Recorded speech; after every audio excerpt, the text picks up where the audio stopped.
అసలు వయసు. ఒకానొక గ్రామంలోని కోదండయ్య అనే రైతుకు పశువుల కాపరి కుర్రాడు కావలసి వచ్చాడు.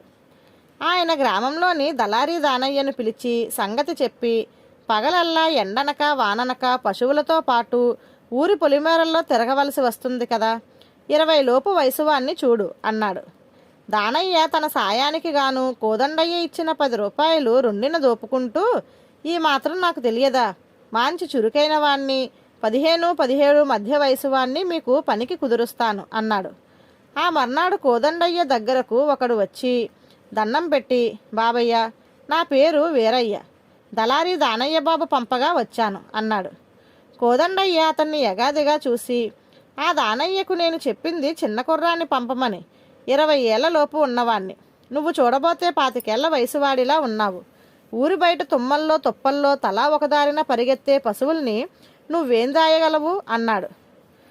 దానికి వీరయ్య, అలా అనకండి బాబయ్య, కాస్త బక్క చిక్కి ఉన్నా గనక అలా కనబడుతున్నాను, నా వయసు 17 ఏళ్లే అన్నాడు. కోదండయ్య మౌనంగా ఒక క్షణం ఊరుకొని, సరే, ఆ కనబడే పాకలో చాప అవి ఉన్నవి, అందులో ఉండు, జాగ్రత్త, పాకలో ఉన్న ఉప్పు బస్తాలోని ఉప్పును రాత్రి ఎలుకలు తినగలవు అన్నాడు. ఆ వెంటనే వీరయ్య ఆశ్చర్యంగా, అదేంటి బాబయ్య, ఎలకలు ఉప్పు తింటావన్న సంగతి ఈ 30 ఏళ్ల వయసులో ఇదే మొదటిసారి వినడం అన్నాడు. ధన్యవాదాలు.